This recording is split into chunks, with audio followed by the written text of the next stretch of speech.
বিসমিল্লাহির রহমানির রহিম। হে জগতবাসী, আপনাদের সামনে একটি আলোচনা নিয়ে আসলাম। সেই আলোচনাটি হবে আল কোরআন। আল কোরআন নিয়ে কিছু তত্ত্ব আলোচনা করব ইনশাআল্লাহ। আল কোরআন শব্দের অর্থ কি? আলোর গ্রন্থ কিংবা আলোর বই। কোরআন কত প্রকার? কোন কোরআনের কথা আল্লাহ বলিয়াছেন, আমার কোরআন কেউ পড়াতে পারে না, কেউ নকল করিতে পারে না, পানিতেও খসে না। তাহলে আল্লাহ তো কখনো মিথ্যা বলেন না। তবে দেখা যায় কোরআন পানিতেও খসে এবং আগুনেও পড়ে এবং একদল বিধর্মী নকলও করিতেছে। তাহলে কি আল্লাহ তাআলা মিথ্যা বলল? না বাবা, আল্লাহ তাআলা কখনো মিথ্যা বলেন না। সত্যই যদি বলিয়া থাকেন আল্লাহ, তাহলে কোরআন পড়িল কেন, পানিতে খসিল কেন, নকলও করিতেছে কেন? তাহলে কোরআনের প্রকারভেদ আছে। আমরা কোরআন চিনি না। কোরআনের 3টি পাঠ আছে। কোন পাঠের নাম কি? 3টির মধ্যে কোনটি আসল আর কোনটি নকল? আমি যদি সূর্যের আলোতে দাঁড়াই, আমার মতোই একটি ছায়া দেখা যায়। ছায়াটি আমার মতোই। আমি নড়াচড়া করিলে ছায়াটি নড়াচড়া করিয়া থাকে। আমি থামলে ছায়াটিও থামিয়া যায়।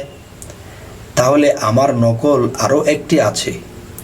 আর তাহলে আমি নড়াচড়া করি, তাহলে আমার ভিতর কে নড়াচড়া করিলে আমি নড়াচড়া করিয়া উঠি? আমার দেহের ডুপ্লিকেট আমার ছায়া। আমার দেহটি হয় কার ছায়া? যাহা দেহের ভিতরে নড়াচড়া করিলে দেহটা নড়াচড়া করিয়া ওঠে, তাহলে আমি হই তাহার ছায়া, যাহাকে রুহে ইনসানি বলা হইয়া থাকে। তাহলে ছায়াটি একটি বস্তু, দেহটি একটি বস্তু, দেহকে চালায় রুহে ইনসানি একটি বস্তু। এই 3টি বস্তুর ভিতরে কোনটি চিরস্থায়ী, কোনটির মরণ নাই, চিরঞ্জীব? দেহটি যেমন মরিয়া গেলে ছায়াটিও থাকে না, কিন্তু রুহে ইনসানির মরণ নাই, ধ্বংস নাই। রুহে ইনসানির হয় অরিজিনাল, রুহে ইনসানি হয় অরিজিনাল। তাহলে কাগজ কোরআন একটি বস্তু, দেহ কোরআন একটি বস্তু, রুহে ইনসানিয়াতের কোরআন একটি বস্তু। আল্লাহ তাআলা বলিয়াছেন, আমার কোরআন আগুনে পড়ে না, পানিতে খসে না, কেউ নকল করিতে পারে না, অপবিত্ররা কখনো ছুঁইতেও পারে না। যদিও কোনো ব্যক্তি বলিয়া থাকে এইসব কথা ঠিক না, তাহলে আমি বলবো আল্লাহ তাআলা কোরআনে বলেছেন জন্ম হইতে মৃত্যু পর্যন্ত এবং সংসারের টুকিটাকি হইতে শুরু করিয়া সমস্ত কিছুর ফয়সালা কোরআনে দেওয়া আছে। তাহলে বলুন, কালকে আমি ব্যাংক থেকে টাকা তুলতে যাব 10 লক্ষ টাকা। তাহা তুলিয়া আনার সময় সন্ত্রাসীরা আক্রমণ করিয়া নিয়ে যাবে। আমি তাহা যদি জানিতাম, আমি কি টাকা তুলতে যাইতাম? কখনো যাইতাম না টাকা তুলিতে।